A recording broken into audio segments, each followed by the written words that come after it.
نحمده ونصلي على رسوله الكريم اما بعد فاعوذ باللہ من الشیطان الرجیم بسم اللہ الرحمن الرحیم۔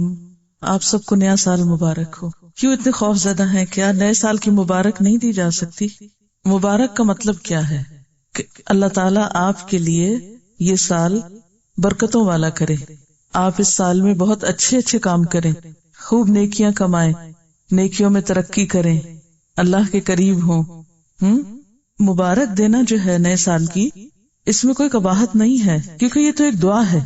اور اس موقع پر اس لیے کہ ہم عملاً عیسوی سال استعمال کرتے ہیں یا ہم اپنی تاریخیں عیسوی سال کے اعتبار سے گنتے ہیں یا اوقات اور مہینوں کا حساب کرتے ہیں، تو جب ایک چیز ہمارے استعمال میں ہے ہی تو پھر اس اعتبار سے خاص دعا کرنا، خاص نیکی کے کاموں کے ہدف مقرر کرنا، اس میں کوئی قباحت نہیں ہے۔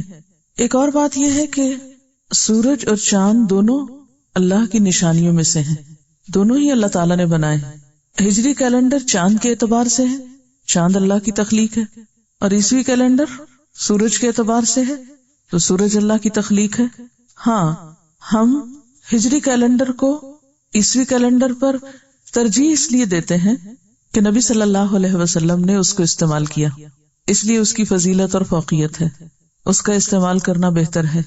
لیکن عیسوی کیلنڈر کو استعمال کرنا منع نہیں ہے، حرام نہیں ہے، گناہ نہیں ہے، غلط کام نہیں ہے، کیونکہ یہ شریعت کے تقاضوں سے ٹکراتا نہیں ہے۔ تو ہم اس وقت ایک طرح سے دو کیلنڈر استعمال کر رہے ہیں، اپنے دنیاوی امور کے لیے عیسوی کیلنڈر اور اپنے دینی امور کے لیے اور اپنی عبادات کے طور طریقوں کو بجا لانے کے لیے جو اوقات کا تعین ہے وہ ہجری کیلنڈر کے اعتبار سے۔ بس افسوس کی بات یہ ہے کہ ہمیں محرم، ربیع الاول، رمضان اور حج کے علاوہ باقی مہینوں کی یاد نہیں رہتی، اور باقی مہینوں میں یہ بھی پتہ نہیں ہوتا کہ تاریخ کون سی ہے۔ اس حد تک غفلت درست نہیں، اس حد تک بے نیازی اچھی نہیں۔ اس کے لیے کیا ضروری ہے کہ ہم کیا کریں؟ دونوں تاریخیں یاد رکھا کریں یا رکھنے کی کوشش کیا کریں۔ تو میرے خیال ہے کہ اس سال سے اگر ہم دونوں تاریخوں کا استعمال شروع کر دیں، اور جہاں تاریخیں لکھی جائیں یا کہیں بھی ایک جگہ، تو ریمائنڈر کے طور پر کسی سافٹ بورڈ پر یا کسی بھی جگہ ایک تاریخ کے ساتھ دوسری کا بھی ذکر کر دیا جائے تاکہ ہمیں یاد رہے۔ اگر ہم کچھ سنتوں کو فالو کرنا شروع کر دیں تو میرے خیال ہے کہ ہجری کیلنڈر پھر فراموش نہیں ہو سکتا، بھول نہیں سکتا۔ مثلا نبی صلی اللہ علیہ وسلم ایام 20 کے روزے رکھا کرتے تھے، یعنی ہر مہینے کے 3 چمکدار راتوں کے جو دن ہوتے ہیں اگلے، وہ ایام 20 کہلاتے ہیں، 13، 14 اور 15۔ تو اگر ہم اس سنت پر عمل کرنے لگے تو انشاءاللہ ہمیں ہجری کیلنڈر جو ہے وہ بھولے گا نہیں۔ وقت کا جو تعین ہے وہ رات، دن اور سورج چاند کے اعتبار سے ہوتا ہے، اور ان چیزوں کو اللہ تعالیٰ کی نشانیاں قرار دیا گیا ہے کہ یہ اللہ کی نشانیوں میں سے ہے۔ قرآن پاک میں اللہ تعالیٰ فرماتے ہیں یولج اللیل فی النہار ویولج النہار فی اللیل وسخر الشمس والقمر کل یجری لاجل مسمی، کہ اللہ تعالیٰ رات کو دن میں اور دن کو رات میں داخل کر دیتا ہے، اور اس نے سورج اور چاند کو مسخر کر رکھا ہے، ہر ایک ایک وقت مقرر تک کے لیے چلا جا رہا ہے یا چل رہا ہے۔ اسی طرح ایک اور جگہ پر اللہ تعالیٰ فرماتے ہیں وَسَخَّرَ الشَّمْسَ وَالْقَمَرَ كُلٌّ يَجْرِي إِلَىٰ أَجَلٍ مُّسَمًّى، اور سورج اور چاند ان کو اللہ نے مسخر کیا، اور ان میں سے ہر ایک ایک وقت مقرر تک کے لیے چل رہا ہے۔ یعنی اگرچہ سورج چاند اوقات بتانے کے لیے ہیں، لیکن ان کا اپنا بھی ایک وقت مقرر ہے، وہ خود بھی ایک وقت کے پابند ہیں، ان کا کام بھی ایک وقت مقرر تک ہے۔ دن اور رات اللہ تعالیٰ نے کیوں بنائے؟ یہ دن اور رات کا تصور کیا ہے؟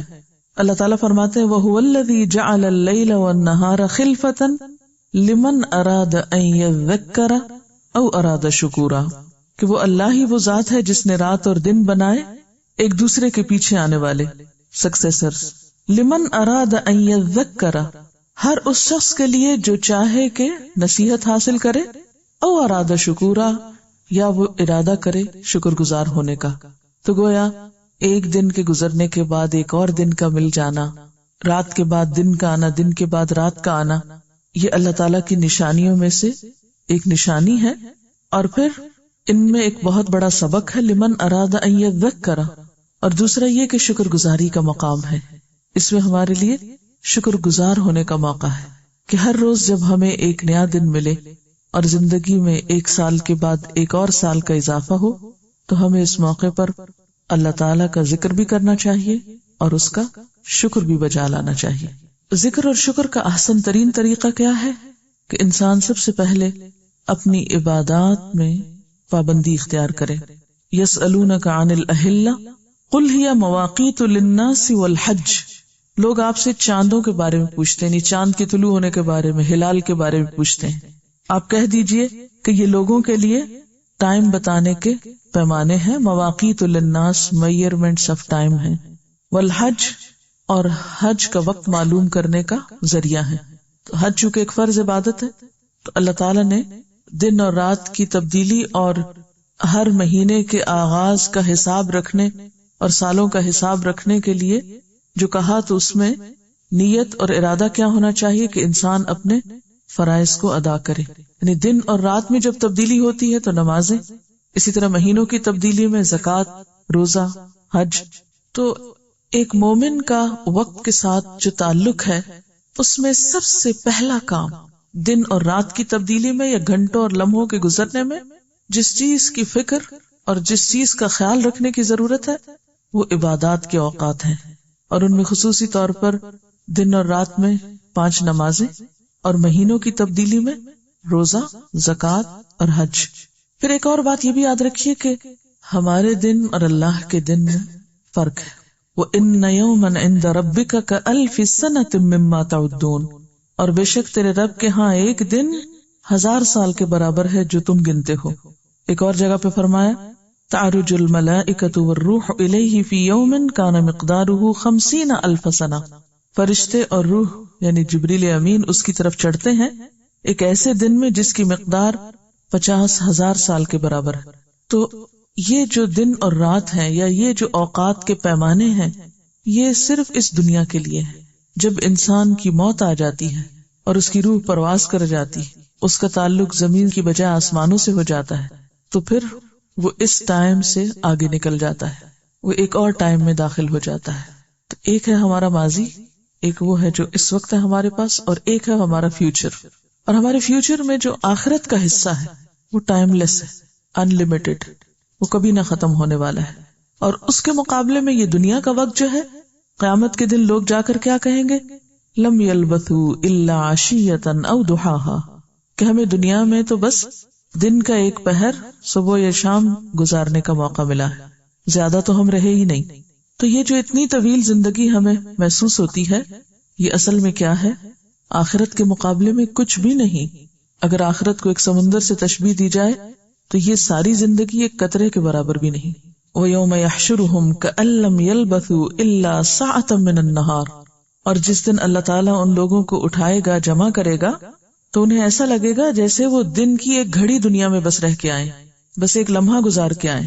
ایک اور جگہ پر آتا ہے قَالَ كَمْ لَبِثْتُمْ فِي الْأَرْضِ عَدَدَ سِنِينَ قَالُوا لَبِثْنَا يَوْمًا أَوْ بَعْضَ يَوْمٍ فَاسْأَلِ الْعَادِّينَ.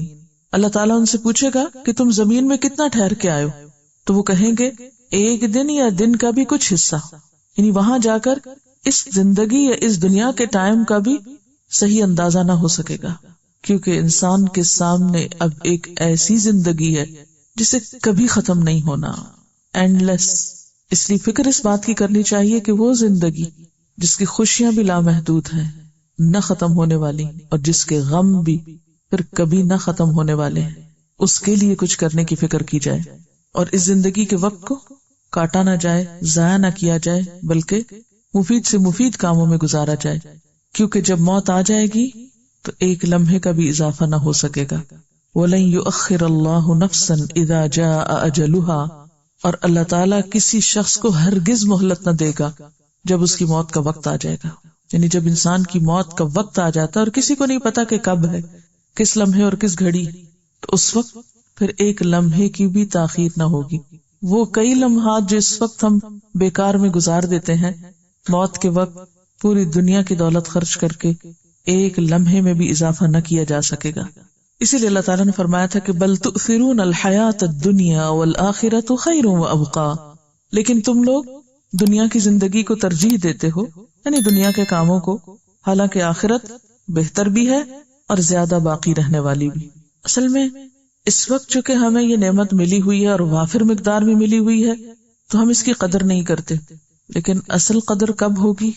جب انسان دنیا سے رخصت ہونے لگے گا یا پھر یہاں سے چلا جائے گا۔ پھر سینکڑوں سال کی زندگی، ہزاروں سال کی زندگی جو قبر میں گزرے گی، برزخ میں ہوگی، اس میں کچھ بھی نہ کر سکے گا۔ اس مدت میں ایک دفعہ سبحان اللہ کہنے کا بھی موقع نہ ہوگا، صلاحیت نہ ہوگی، استطاعت نہ ہوگی، اور اگر موقع دے بھی دیا جائے تو وہ لکھا نہ جائے گا، کاؤنٹ نہ ہوگا، اس کا کچھ فائدہ نہ ہوگا۔ آج کتنے ہی لمحات ایسے ہیں جن میں ہم بہت دفعہ اللہ کا ذکر کر سکتے ہیں لیکن نہیں کرتے۔ آپ دیکھیں کہ ایک منٹ کے اندر جس کو ہم بعض اوقات ایسے ہی ادھر ادھر ضائع کر دیتے ہیں، انسان کیا کچھ نہیں کر سکتا۔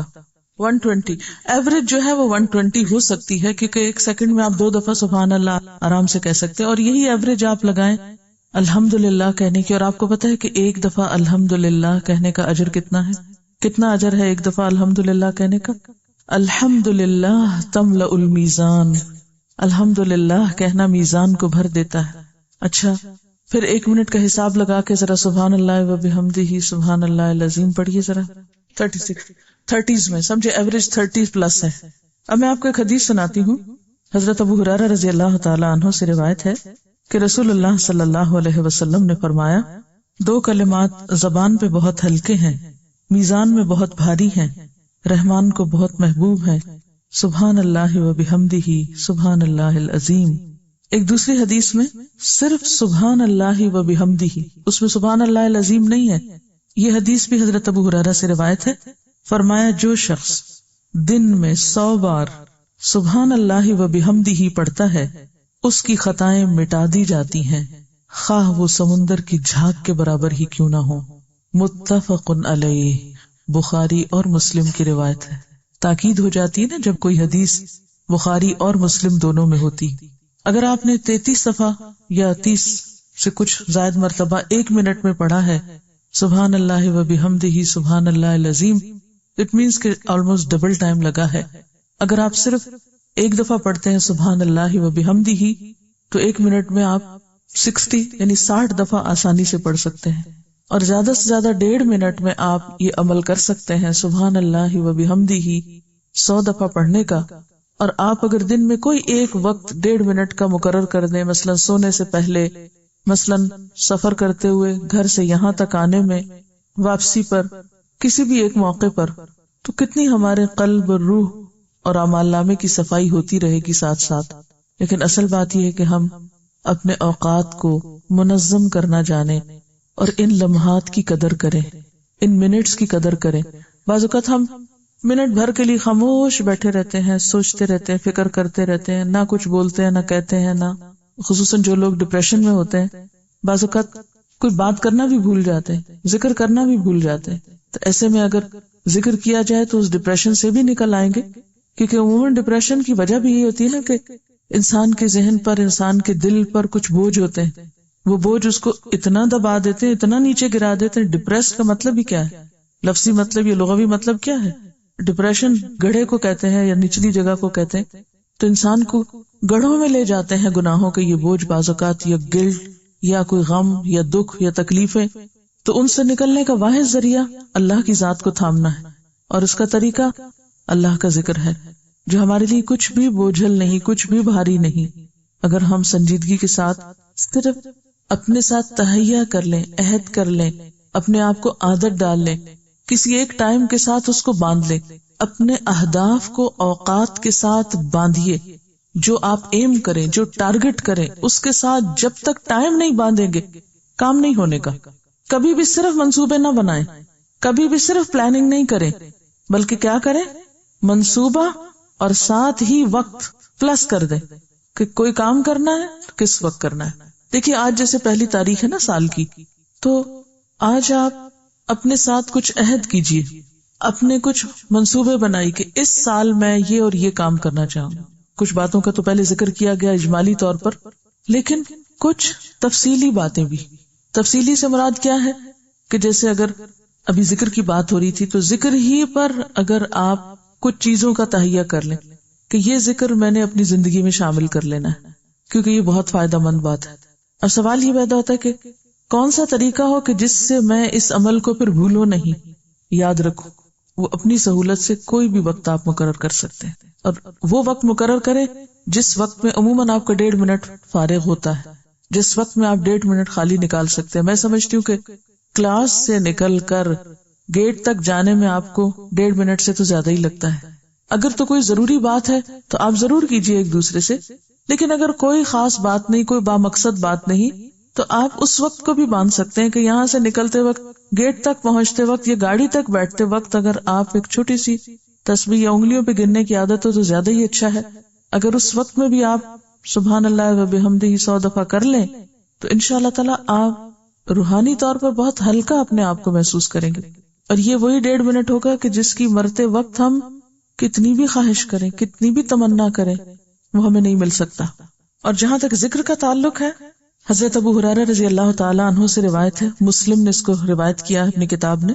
نبی صلی اللہ علیہ وسلم نے فرمایا کہ مجھے سبحان اللہ والحمد للہ ولا الہ الا اللہ واللہ اکبر کہنا ہر اس چیز سے زیادہ محبوب ہے جس پر سورج طلوع ہوتا ہے. یعنی میرے پسندیدہ ترین کاموں میں سے، پسندیدہ ترین چیزوں میں سے ہے کہ میں یہ ذکر کروں. پھر اسی طرح آپ دیکھیے ایک دفعہ درود شریف پڑھنے میں کتنا ٹائم لگتا ہے، صرف ایک بار. اور مختصر درود مثلا اللہم صلی علی محمد وعلی آل محمد یا اللہم صلی علی سیدنا مولانا محمد وبارک وسلم، یا پھر صلی اللہ علیہ وسلم. کتنی دیر لگتی؟ صلی اللہ علیہ وسلم کہنے میں کتنی دیر لگتی؟ اللہم بارک وسلم علی نبینا محمد کتنی دیر لگی؟ 1 سیکنڈ یا 2 سیکنڈ زیادہ سے زیادہ. نبی صلی اللہ علیہ وسلم نے فرمایا جو شخص مجھ پر ایک بار درود پڑھتا ہے اللہ تعالیٰ اس پر 10 بار رحمت کرتے ہیں. 10 رحمتیں آتی ہیں اس پر جو ایک بار درود پڑھے. ہمیں رحمت کی ضرورت نہیں، ہم رحمت نہیں چاہتے، ہم سب چاہتے ہیں، بہت ضرورت ہے ہم سب کو، اور اللہ کی رحمت ہی سے تو بخشے جائیں گے. لیکن جس طریقے سے رحمت آتی ہے وہ طریقہ نہیں اختیار کرتے، اس میں کوتاہی کرتے ہیں، اس میں سستی کرتے ہیں. جیسے کل بھی بات ہوئی تھی نا کہ وقت کو ضائع کرنے میں کچھ اسباب ہمارے ذاتی ہیں، اور ان ذاتی اسباب میں کیا ہے؟ صرف سستی، کوتاہی، غفلت. موقع ہے، وقت ہے، ہمت ہے، طاقت ہے، علم ہے، پتہ ہے، بس سستی. تو اس میں کچھ چیزیں ایسی ہیں کہ جن کے بارے میں سستی جو ہے وہ انتہائی نقصان دہ ہے. ایک شخص نبی صلی اللہ علیہ وسلم کے پاس آیا، کہنے لگا اے اللہ کے رسول صلی اللہ علیہ وسلم، اسلام کے تو بہت سے احکامات ہیں، ان شرائع الاسلام قد کثرت علی، بہت سی ذمہ داریاں ہیں مجھ پر، فاخبرنی بشیء اتشبث بہ، مجھے کوئی ایسی بات بتائیے کہ جسے میں مضبوطی سے پکڑ لوں. یعنی کرنے کے کام تو بے شمار ہیں، کوئی ایک بات ایسی بتا دیں کہ بس جس کو میں کبھی نہ چھوڑوں. پھر تو آپ نے فرمایا لا یزال لسانک رطبا من ذکر اللہ، تمہاری زبان ہمیشہ اللہ کے ذکر سے تر رہے، یعنی ہر وقت تم ذکر کرتے رہو. اور آپ صلی اللہ علیہ وسلم کے بارے میں کیا آتا ہے؟ کان یذکر اللہ فی کل احیانہ، آپ اپنے تمام اوقات میں اللہ کا ذکر کیا کرتے تھے، ہر موقع پر. تو وقت کا سب سے بہترین استعمال، سب سے آسان مفید ترین استعمال کیا ہے؟ اللہ کا ذکر. نماز کے لیے بھی آپ کو محنت لگتی ہے، روزے کے لیے بھی آپ کو مشقت کرنا ہے، زکوٰۃ کے لیے بھی آپ کو کچھ حرکت کرنا ہے، مال کمائیں گے تو زکوٰۃ دیں گے. اسی طرح حج کے لیے بھی ایک مشقت اور جہاد ہے.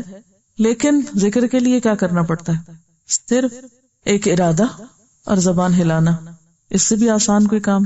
اور درجے کے اعتبار سے کیا ہے؟ نبی صلی اللہ علیہ وسلم نے فرمایا، حضرت ابو الدرداء کی روایت ہے، الا انبئکم بخیر اعمالکم، کیا میں نہ بتاؤں تم کو تمہارے بہترین اعمال کے بارے میں کہ تم کون سا ایسا عمل کر سکتے جو تمہارے لیے بہت اچھا ہو.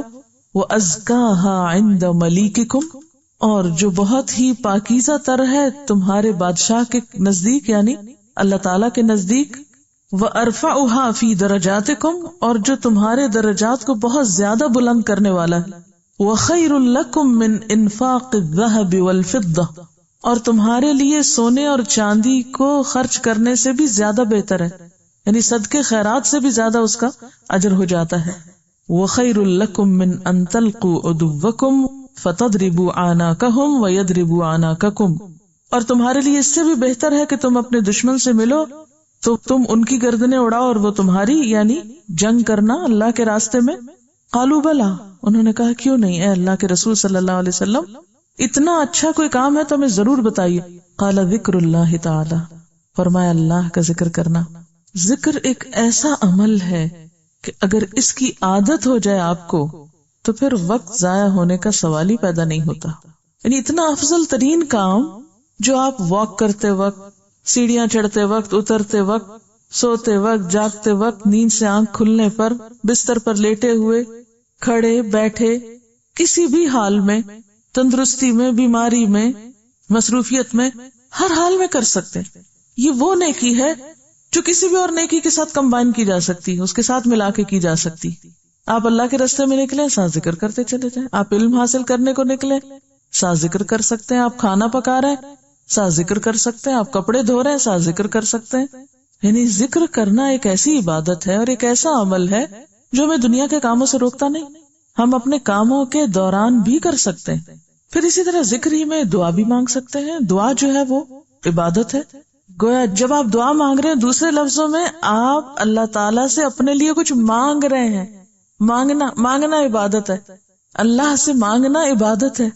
مانگ ہم اپنے لیے رہے ہیں، فائدہ ہمیں ہے، ضرورت ہماری ہے، اور اس پر بھی ہمیں اجر دیا جا رہا ہے۔ اس سے بھی بڑھ کر کوئی احسان کی شکل ہوگی؟ دعا کو عبادت کہا گیا، الدعاء والعبادہ۔ چلتے پھرتے آپ دعائیں مانگ سکتے ہیں۔ دعا کے لیے ہاتھ اٹھانا شرط نہیں، ضروری نہیں۔ آپ صلی اللہ علیہ وسلم نے بہت سی دعائیں بغیر ہاتھ اٹھائے بھی مانگی۔ درود شریف بھی چلتے پھرتے پڑھ سکتے ہیں، اس کے لیے وضو بھی شرط نہیں۔ وضو کا ہونا افضل ہے، وہ تو ایک الگ عبادت ہے کہ آپ ہر وقت پاک رہیں، باوضو رہیں۔ لیکن اگر وضو نہیں بھی تو بھی ذکر کر سکتے ہیں۔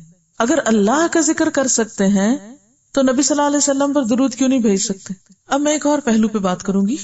ایک بات تو یہ یاد رکھیے کہ ہمارے ہاں وقت کو بعض اوقات یا چند مخصوص اوقات کو منحوس سمجھا جاتا ہے۔ یہ مہینہ یا یہ دن یا یہ وقت منحوس ہے بڑا، اور خصوصاً جو لوگ علم فلکیات پر یقین رکھتے ہیں اور اس کے افادیت پر ایمان رکھتے ہیں، وہ کہتے ہیں کہ جس وقت انسان پیدا ہوتا ہے اس وقت ستاروں کا جو طلوع و غروب ہے وہ انسان کی قسمت پر اثر انداز ہوتا ہے۔ کوئی نحس ہوتا ہے، کوئی سعد ہوتا ہے، یہ لفظ آپ نے سن رکھے ہوں گے۔ بعض لوگ پھر بعض اوقات کو یا زمانے کو برا بھلا کہنے لگتے ہیں، کیسا منحوس دن تھا، کیسا برا وقت تھا، کہتے ہیں نا۔ تو اس بارے میں ہمارا دین ہمیں یہ تلقین کرتا ہے کہ ہمیں زمانے کو برا نہیں کہنا، وقت کو برا نہیں کہنا۔ عن ابی ہریرہ رضی اللہ عنہ قال قال رسول اللہ صلی اللہ علیہ وسلم قال اللہ عز وجل یؤذینی ابن آدم۔ نبی صلی اللہ علیہ وسلم فرماتے ہیں کہ اللہ تعالیٰ فرماتے ہیں ابن آدم مجھے ایذا دیتا ہے، تکلیف دیتا ہے۔ کیسے؟ یسب الدہر، زمانے کو گالی دیتا ہے، زمانے کو برا کہتا ہے۔ وَأَنَا الدَّهْرُ، اور میں ہوں زمانہ۔ بِيَدِ الْأَمْرُ، سارے حکم یا سارا اختیار میرے ہاتھ میں ہے۔ اقلب اللیل والنہار، میں رات اور دن کو پلٹاتا ہوں، سورج چاند میری مرضی سے نکلتے ہیں۔ اس لیے زمانے کو گالی دینا یا برا بھلا کہنا یا اسے منحوس قرار دینا یہ درست بات نہیں ہے۔ نحوست ہر انسان کی اس کے اپنے گلے میں لٹکی ہوئی ہے اور اس کا تعلق اس کے اعمال سے ہے، نہ کہ کسی خاص وقت یا دن یا انسان سے۔ مثلا کسی خاص دن میں شادی نہ کرنا، کسی خاص دن میں سفر نہ کرنا، کسی خاص وقت کو، کسی خاص موقع کو اپنے لیے اچھا نہ سمجھنا۔ بعض لوگ شادی سے پہلے جب تاریخ طے کرنے لگتے ہیں تو اس وقت بھی اسی قسم کے حساب کتاب کرواتے رہتے ہیں۔ ایک اور چیز جو اس موقع پر بہت ہوتی ہے وہ کیا کہ جو ہی سال بدلتا ہے طرح طرح کی جنتریاں آتی ہیں، ہاروسکوپس، یہ سال کیسا رہے گا، یہ سال کیسے گزرے گا، یہ مہینہ کیسے گزرے گا اور یہ دن کیسے گزرے گا، یہ آپ کے لیے اچھا ہوگا یا نہیں ہوگا۔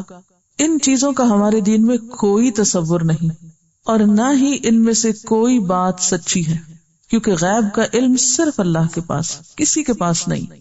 کوئی ماہر فلکیات، کوئی علم ہیئت جاننے والا، کوئی علم نجوم جاننے والا کسی بھی چیز کا جو دعویٰ کرتا ہے اس پر ایمان نہیں لانا چاہیے. ہمیں تو یہاں تک بتایا گیا ہے کہ اگر کوئی شخص کسی عراف کے پاس یا نجومی کے پاس جاتا ہے تو وہ اس تعلیم کا انکار کرتا ہے جو نبی صلی اللہ علیہ وسلم لائے ہیں. یعنی یہ دو چیزیں کنٹراڈکٹ کرتی. آپ صلی اللہ علیہ وسلم نہ کاہن تھے، نہ شاعر تھے، نہ نجومی تھے، اور نہ ہی آپ کا ان میں سے کسی سے کوئی تعلق تھا، اور نہ ہی آپ نے ان میں سے کسی کے پاس جا کر کوئی خبر معلوم کرنے کو ریکمینڈ کیا، اور نہ ہی ایسا کرنا چاہیے. ان چیزوں سے قطعی طور پر پرہیز کرنا ضروری ہے، ورنہ اس سے انسان کے ایمان کا نقصان ہے. اس بارے میں حضرت ابو ہریرہ کی روایت ہے رضی اللہ عنہ، قال قال رسول اللہ صلی اللہ علیہ وسلم، کہ رسول اللہ صلی اللہ علیہ وسلم نے فرمایا، الم ترو، کیا تم دیکھتے نہیں ہو، الی ما قال ربکم، طرف اس کے جو تمہارے رب نے فرمایا. یعنی اپنے رب کی بات غور سے نہیں سنو گے، دیکھو گے تمہارے رب نے کیا فرمایا. قال، اللہ تعالیٰ نے فرمایا، ما انعمت علی عبادی من نعمت، میں نے اپنے بندوں پر جو بھی کوئی نعمت کی، الا اصبح فریق منہم بہا کافرین، مگر کیا ہوا کہ میرے بندوں میں سے ایک گروہ اس نعمت کی ناشکری کرنے والا بنا یا اس کا انکاری ہو گیا. یقولون، وہ کیا کہتے ہیں، الکواکب وبالکواکب، کہ یہ ستاروں کی وجہ سے ہے اور یہ ستاروں کا کمال ہے یا یہ ستاروں کا ہیر پھیر ہے. یعنی اپنی زندگی کے اتار چڑھاؤ میں وہ ستاروں کی کرشمہ سازی کو مانتے ہیں.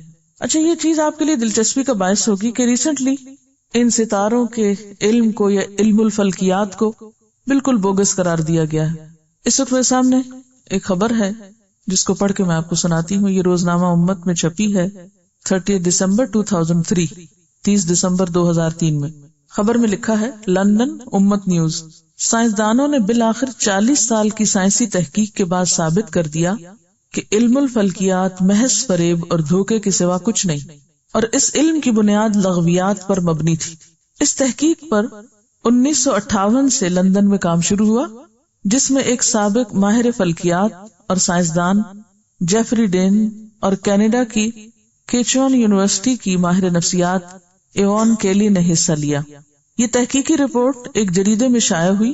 ماہرین نے اپنے کام کے لیے 2000 نوزائیدہ بچوں کو منتخب کیا جن کی تاریخ پیدائش میں چند لمحوں یا منٹوں کا فرق تھا. یعنی 2000 بچوں کو انہوں نے منتخب کیا جو ایک خاص وقت میں پیدا ہوئے، اور ان کی آپس میں ڈیٹ آف برتھ کیا تھی، ایک ہی تھی، لیکن چند منٹوں اور لمحوں کا فرق. اسٹرالوجی، جس کا دعویٰ ہے کہ پیدائش کا وقت ہر شخص کی زندگی پہ اثر انداز ہوتا ہے اور ان کے رویوں، طرز معاشرت، ذہنی اور معاشی صلاحیتوں کا دار و مدار پیدائش کے وقت چاند اور سورج کے اثرات کے زیر اثر ہوتا ہے. لیکن جب ان بچوں کی پرورش کی گئی تو معلوم ہوا کہ ہر بچے کی ذہنی صلاحیت، رویہ، جنسی صلاحیت، حساس پن اور کردار ایک دوسرے سے بالکل مختلف تھا. سائنسدان ان بچوں کے درمیان کوئی بھی مماثلت کا کیا مطلب، ریزمبلنس تلاش کرنے میں ناکام ہو گئے. تحقیقی ٹیم کے سربراہ جیفری ڈین نے صورتحال پہ تبصرہ کرتے ہوئے کہا کہ تحقیق سے ثابت شدہ نتائج علم فلکیات کی کھلی طور پر نفی کرتے ہیں کہ یہ سب جھوٹ ہے. انسان کی کمزوری ہے کہ وہ توہمات پر بہت جلدی یقین کر لیتا ہے، اور اصل میں یہ شیطان کا ایک عمل ہوتا ہے. نہیں، شیطان ایک وسوسہ ڈالتا ہے نا انسان کے دل میں، تو کوئی بھی چیز جو خارج سے کسی اتفاقی واقعے کی وجہ سے اس کی تائید کر دے تو انسان فوراً یقین کر لیتا ہے، اس پر ایمان لے آتا ہے. اس وقت آپ دیکھیں اچھے خاصے لوگ ایسے ایسے توہمات پر یقین رکھتے ہیں. تو ہمیں اس لیے نہیں کہ یہ سائنسدانوں نے کہا ہے، ویسے افسوس کی بات تو یہی ہے کہ جب سائنسدان کہتے ہیں تو پھر ہمارے ایمان میں ضرور اضافہ ہوتا ہے، لیکن جب اللہ کے رسول صلی اللہ علیہ وسلم ایک بات بتائیں تو ہم اس کو اتنی اہمیت نہیں دیتے جتنی دینی چاہیے. ہم سب اپنے دلوں کا جائزہ لے لیں نا، حقیقت یہی ہے نا. جب وہاں سے پتہ چلتا ہے کہ لا تیارہ، کوئی نحوست نہیں ہوتی اور نہ کوئی چیز منحوس ہوتی ہے اور نہ ہی یہ سب علوم کی کوئی حقیقت ہے، تو ہم اس کو ماننے کو تیار نہیں ہوتے. لیکن جب سائنسدان کہیں کہ ہم نے 2000 بچوں کے اوپر تجربہ کر کے یہ بات ثابت کی کہ کوئی فائدہ نہیں اس علم کا، اور سب بیکار باتیں، تو ہم کہتے ہیں بالکل سچ. یعنی ایک وقت آئے گا کہ پھر انشاءاللہ کسی کی بات سے بڑھ کر اللہ کے رسول صلی اللہ علیہ وسلم کی بات ہوگی، اور یہی محبت کی علامت ہے، ایمان کی علامت ہوتی ہے. اور یہ آہستہ آہستہ نصیب ہوتی ہے، صرف جذباتی باتوں سے نہیں آتی، اور ایک وقت لگتا ہے۔ ان کا سوال یہ ہے کہ 12 بجے کے وقت یا 12 بجے کے بعد نماز نہیں پڑھنی چاہیے۔ جی ہاں، ایسا ہے کہ کچھ اوقات ایسے ہیں کہ جن میں ہمیں عبادت سے منع کیا گیا ہے، اور سجدے سے خاص طور پر، باقی عبادات سے نہیں۔ قرآن پڑھ سکتے ہیں، ذکر کر سکتے ہیں، اور بہت سے اچھے کام کر سکتے ہیں، لیکن سجدہ نہیں کر سکتے ان میں جب سورج طلوع ہو رہا ہو، جب سورج ڈھل رہا ہو، جب سورج غروب ہو رہا ہو۔ کیوں؟ اس کی وجہ یہ نہیں کہ اس وقت کوئی قسمت میں تبدیلی ہو رہی ہوتی ہے یا اس پہ کوئی اثر اندازی ہو رہی ہوتی، اس کی بنیادی وجہ یہ ہے کہ یہ اوقات کچھ قوموں کی عبادت کے ہیں جو سورج کی پوجا کرتے ہیں۔ مثلا مصری قوم جو ہے وہ سورج دیوتا کی پجاری تھی، فرعون کا بھی معنی یہی بنتا ہے سورج دیوتا، تو وہ اپنے دیوتا کی پوجا کرتے تھے۔ کچھ اور قومیں بھی، اور ان کی پوجا کا وقت خاص طور پر کون سا ہوتا تھا؟ جب سورج آ رہا ہوتا تھا، یا سورج جا رہا ہوتا تھا، یا سورج ڈھل رہا ہوتا تھا۔ رات کے 12 بجے کوئی زوال نہیں ہوتا، یہ صرف دن کے وقت ہوتا ہے، اور دن میں بھی ضروری نہیں کہ 12 بجے ہی ہو، اس سے پہلے تھوڑا یا بعد میں کچھ بھی ہو سکتا ہے، ٹھیک ہے۔ اسی لیے آپ دیکھتے ہیں کہ حضرت ابراہیم علیہ السلام نے بھی جب اللہ تعالیٰ کی یا الہ کی تحقیق یا تلاش شروع کی، تو جو بڑی بڑی نشانیاں ہیں کائنات کی، جن میں سے سورج بھی ایک نشانی ہے، اس کو دیکھ کر کیا کہا؟ یہ میرا رب ہو سکتا ہے، یہ سب سے بڑا ہے، ھذا اکبر۔ پھر اس کے بعد کہا نہیں، یہ تو غروب ہو جاتا ہے، الہ غروب نہیں ہو سکتا۔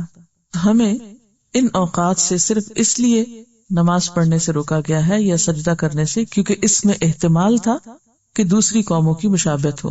ایک عربی کے شعر میں پڑھ رہی تھی جو مجھے بہت ہی اچھا لگا، اور اس کو پڑھ کے آپ یاد آئے، کیونکہ ہر شعر کو پڑھ کے کوئی یاد آتا ہے نا، تو اس شعر کو پڑھ کے آپ یاد آئے، سنا دیتی ہوں۔ اذا یؤذیک حر المصیف ویبس الخریف وبرد الشتاء ویلہیک حسن زمان الربیع فاخذک للعلم قل لی متی۔ سمجھ نہیں آیا؟ چلو لفظ لفظ ترجمہ کرتی پھر آپ جوڑیں۔ اذا جب، یؤذیک تکلیف دیتا ہے تم کو، حر المصیف یعنی موسم گرما کی گرمی آپ کو جب تکلیف دیتی ہے، ویبس الخریف اور خزاں کی ڈرائینس، وبرد الشتاء اور سردیوں کی ٹھنڈک، ویلہیک اور غافل کر دیتا ہے تجھ کو، حسن زمان الربیع بہار کے زمانے کا حسن، فاخذک للعلم تو تمہارا پھر علم حاصل کرنا، قل لی بتاؤ تو مجھے، متی کب ہوگا۔ یعنی گرمیوں میں گرمی لگتی ہے، سردیوں میں بہت سردی ہے، ہاں، اور بہار کے موسم میں بہت مستی ہے، بہت حسن ہے ہر طرف پھیلا ہوا۔ باہر پھول کھلے اور ہم یہاں اندر بیٹھے ہیں، کتنے بد ذوق ہو، پڑھنے والوں کو اٹھا دیتے ہیں یہ کہہ کے، تو مجھے یہ تو بتاؤ کہ پھر علم حاصل کرنے کا موقع یا زمانہ کب آئے گا۔ اکثر ایسا ہی ہوتا ہے نا، جب ہم پڑھنے بیٹھتے ہیں بہت گرمی لگ رہی ہے، بہت سفوکیشن ہے، بہت سردی آ گئی، تو بالکل نہیں پڑھا جا رہا، کنسنٹریٹ نہیں کر پا رہے، اب تو باہر آ گئی ہے، تو بہت ڈرائی ویدر آ گیا، تو پوچھتا فاخذک للعلم قل لی متی، وہ کون سا وقت ہوگا کہ جب پھر تم اچھی طرح پڑھ سکو گے۔ اب تھوڑی سی بات یہ کہ ہم اپنا وقت کیسے استعمال کریں، کن کاموں میں استعمال کریں، کیا کچھ کرنا چاہیے ہمیں۔ حسن بصری کہتے ہیں، ادرکت اقواما کان احدهم اشح علی عمره منہ علی درہمہ، اشح علی عمره منہ علی درہمہ، میں نے ایسے لوگوں کا زمانہ پایا ہے، میں نے ایسے لوگ دیکھے ہیں کہ جو اپنی عمر کی قدر و قیمت اپنے درہم و دینار سے زیادہ جانتے تھے، جن کے نزدیک اپنے وقت کی قدر و قیمت مال سے بڑھ کر تھی۔ وقت وہی ضائع کرتا ہے جو دنیا کو آخرت پر ترجیح دیتا ہے، جو آخرت کی قدردانی نہیں کرتا، جو آخرت کی قیمت نہیں جانتا۔ وقت وہی ضائع کرتا ہے جو خواہشات کا بندہ ہوتا ہے، وقت وہی ضائع کرتا ہے جو اللہ کی ملاقات کو بھول جاتا ہے، وقت وہی ضائع کرتا ہے جو حساب کتاب کو بھول جاتا ہے، وقت وہی ضائع کرتا ہے جو اپنا قبر میں جانا بھول جاتا ہے، وقت وہی ضائع کرتا ہے جو منکر نکیر کے سوالات کو بھولا ہوا ہے۔ پھر اسی طرح یہ ہے کہ فراغت کی کئی قسمیں ہوتی ہیں نا، یعنی وقت استعمال نہیں کرتے، آپ فارغ ہیں، جن میں سب سے پہلی قسم فراغ عقلی ہے، عقل کی فراغت، سوچنے سمجھنے سے کوئی کام نہیں۔ حالانکہ اللہ تعالیٰ قرآن پاک میں فرماتے ہیں وَسَخَّرَ لَكُمُ اللَّيْلَ وَالنَّهَارَ وَالشَّمْسَ وَالْقَمَرَ وَالنُّجُومُ مُسَخَّرَاتٌ بِأَمْرِهِ ان فی ذلک لآیات لقوم یعقلون، اس نے تمہارے لیے رات اور دن کو، سورج اور چاند کو اور ستاروں کو مسخر کیا اپنے حکم سے، ان میں یقیناً نشانیاں ہیں عقل رکھنے والے لوگوں کے لیے۔ تو وقت کون ضائع کرتا ہے؟ جو عقلی طور پر فارغ ہو، جو عقل استعمال نہ کرے یا جس کی عقل کام نہ کرتی ہو، کیونکہ جو ہر دن کو طلوع ہوتے اور غروب ہوتے دیکھتا ہے اور ستاروں کا طلوع ہونا اور غروب ہونا جانتا ہے، جو آسمان اور زمین میں 24 گھنٹوں کے اندر بے شمار تبدیلیوں کا مشاہدہ کرتا ہے اور پھر عقل سے کام نہیں لیتا، پھر غور و فکر نہیں کرتا، تو پھر وہ عقلی فراغ کا شکار ہے یا اس کی عقل کام نہیں کرتی۔ پھر دوسری چیز فراغت قلب، دل میں احساس نہ ہونا یا دل کا احساس زیاں سے خالی ہونا، نقصان کی کوئی فکر ہی نہ ہونا۔ ابن القیم الجوزی کہتے ہیں تم 3 مواقع پر اپنے دل کا جائزہ لو، قرآن سنتے وقت، ذکر کی مجلسوں میں اور فراغت کے اوقات میں، فرصت کے اوقات میں، خالی لمحات میں۔ اگر ان 3 مواقع پر دل نہ پاؤ، دل غائب ہے، دل حاضر نہیں، تو اللہ سے دعا کرو کہ وہ تمہیں قلب سلیم عطا کرے، کیونکہ تمہارے پاس دل ہی نہیں۔ فَإِنَّهُ لَا قَلْبٌ لَكَ، تمہارے پاس دل ہے ہی نہیں، تم بے دل شخص ہو۔ تو جب قرآن کی تلاوت ہو رہی ہوتی ہے تو دل کا کیا حال ہے، دل کہاں ہے، دل مشغول ہے یا نہیں، دل بھی کسی کام میں لگا ہوا یا نہیں۔ اسی طرح ذکر کی مجلسوں میں، نصیحت کی مجلسوں میں دل کہاں ہے، کام کر رہا ہے یا نہیں۔ اور اسی طرح تنہائی کے لمحات اور تنہائی کے اوقات میں اپنا احتساب اور وقت کو بہتر استعمال کرنے کے بارے میں فکر مندی۔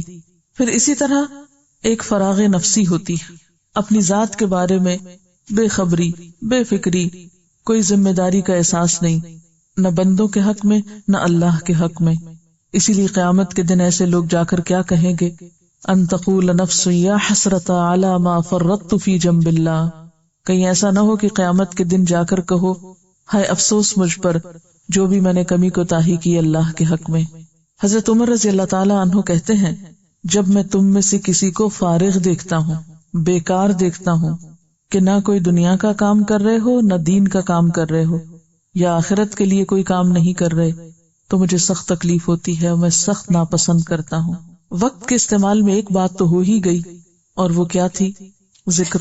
لیکن ذکر کے علاوہ وقت کا استعمال حرکت میں ہے، کچھ نہ کچھ کرتے رہنے میں اور مفید کام کے کرتے رہنے میں۔ اور صحابہ کرام نے اپنی زندگیاں کس طرح گزاری، وہ دیکھو حضرت ابو ایوب انصاری کو کہ قسطنطنیہ کی دیوار کے پاس سو رہے ہیں، ام حرام بنت ملحان جو ایک خاتون ہے سائپرس کے جزیرے میں سو رہی ہیں، عقبہ بن عامر مصر میں آرام کر رہے ہیں، اور بلال رضی اللہ تعالی عنہ دمشق کی خاک میں لیٹے ہوئے ہیں یا وہاں آرام کر رہے ہیں۔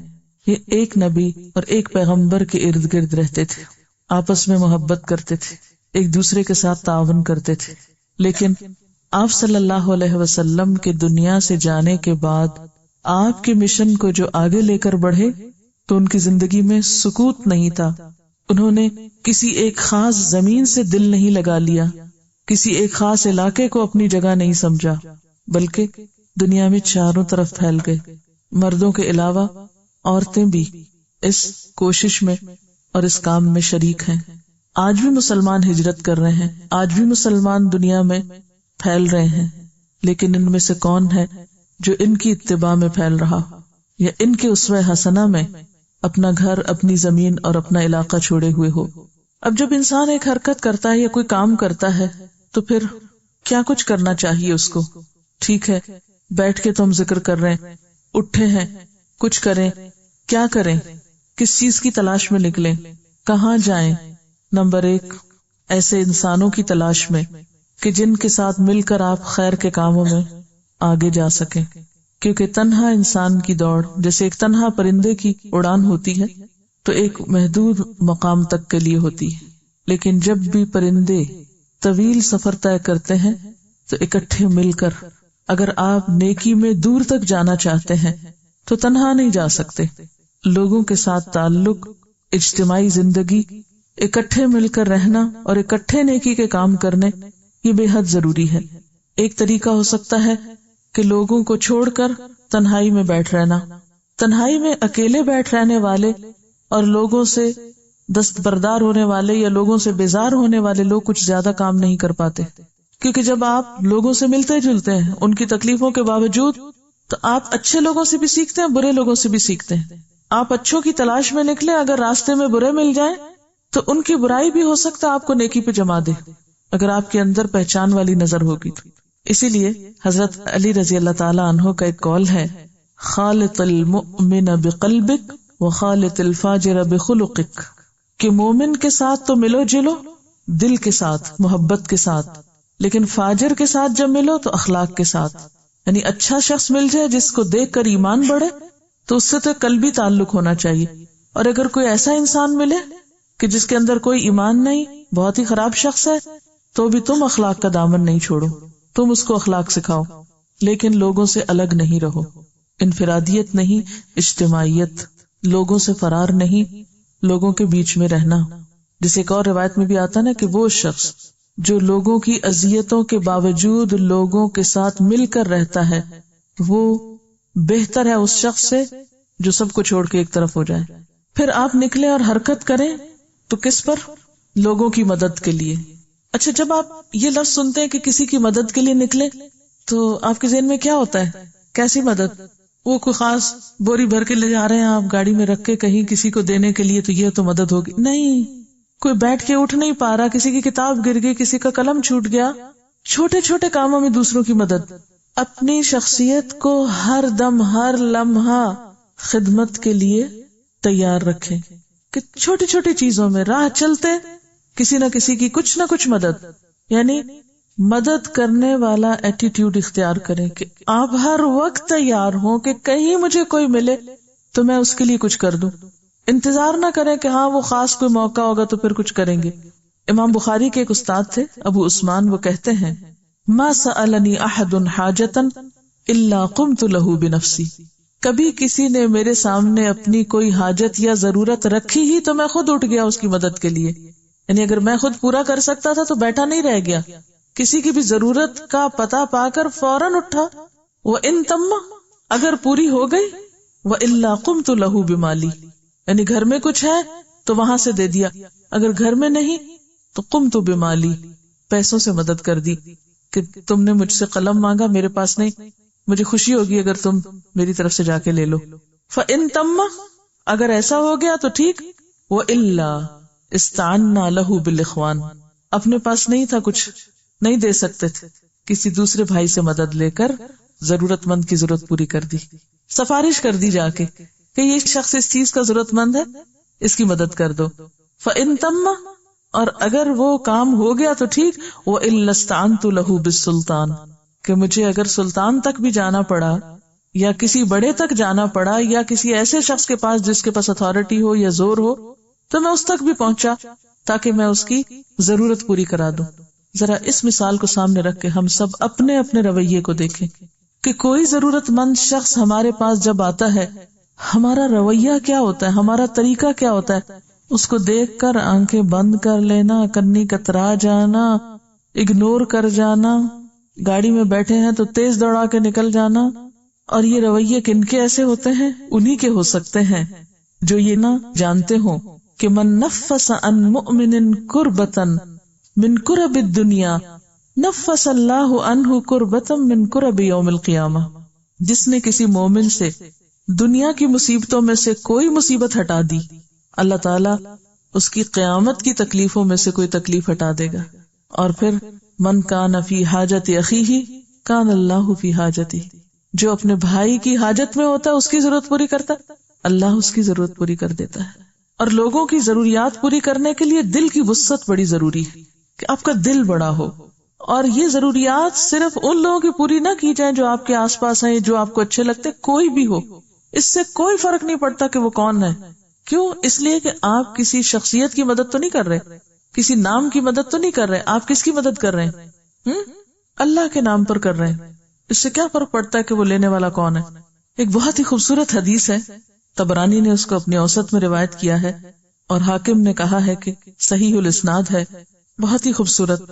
نبی صلی اللہ علیہ وسلم نے فرمایا وَلَأَن يَمْشِي أَحَدُكُم مَّعَ أَخِيهِ فِي قَضَاءِ حَاجَتِهِ، تم میں سے کوئی شخص اپنے بھائی کے ساتھ اس کی ضرورت پوری کرنے کے لیے چلے، یعنی کسی کی مدد کے لیے جب تم میں سے کوئی نکلتا ہے، وَأَشَارَ بِإِصْبَعَيْهِ، اور آپ نے اپنی 2 انگلیوں کے ساتھ اشارہ کر کے سمجھایا کہ اس کا یہ عمل افضل ہے، بہتر ہے، من ان یعتکف فی مسجدی ھذا شہرین، میری اس مسجد یعنی مسجد نبوی میں 2 مہینے اعتکاف میں بیٹھنے سے زیادہ افضل ہے اجر کے اعتبار سے، کہ آپ کسی ضرورت مند کی ضرورت پوری کرنے کے لیے اس کے ساتھ چل پڑیں، اس کا ساتھ دیں، تو آپ کا یہ عمل کہیں بہتر ہے کہ آپ 2 مہینے مسجد نبوی میں جا کے اعتکاف بیٹھے۔ تو یہ ہے وقت کا استعمال۔ پھر اسی طرح نیک لوگوں کی مجلس تک جانے کی کوشش، نیک لوگوں کی مجلس تک پہنچنا، اس کے لیے سفر کرنا، اس کے لیے محنت کرنا، کیونکہ انسان تنہا تو اس کو پتہ ہی نہیں چلتا کہ اس نے اچھا کیا یا برا کیا جب تک اس کے سامنے کوئی مثال نہ ہو۔ نبی صلی اللہ علیہ وسلم نے 5 باتوں کا حکم دیا، جن میں سے ایک کیا تھی؟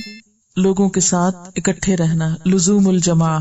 امام اوزاعی کہتے ہیں کہ 5 چیزیں جن کی صحابہ کرام بہت حفاظت کرتے تھے یا جن کا اہتمام کرتے تھے، ان میں نمبر 1 لزوم الجماع، اجتماعی زندگی اختیار کرنا، سب کے ساتھ مل کے رہنا، اکٹھے رہنا، یعنی جماعت کو لازم سمجھنا۔ نمبر 2 اتباع السنہ، ہر کام میں سنت کی پیروی۔ نمبر 3 عمارت المسجد، مسجد آباد کرنا۔ اور نمبر 4 تلاوت القرآن، قرآن کی تلاوت یعنی کثرت سے کرنا۔ اور پھر نمبر 5 والجہاد فی سبیل اللہ، اللہ کے راستے میں جہاد کرنا۔ نبی صلی اللہ علیہ وسلم نے فرمایا، من اراد بحبوۃ الجنۃ فلیلزم الجماعہ فإن الشیطان مع الواحد وهو من الاثنین ابعد، کہ جو شخص جنت کے درمیان میں گھر چاہتا ہے، جنت کے بیچ میں گھر چاہتا ہے، اسے چاہیے کہ جماعت کو لازم پکڑے، کیونکہ اکیلے شخص کے ساتھ شیطان ہوتا ہے اور 2 لوگوں سے بہت دور بھاگ جاتا ہے۔ شیطان 2 لوگوں سے بہت دور بھاگ جاتا ہے۔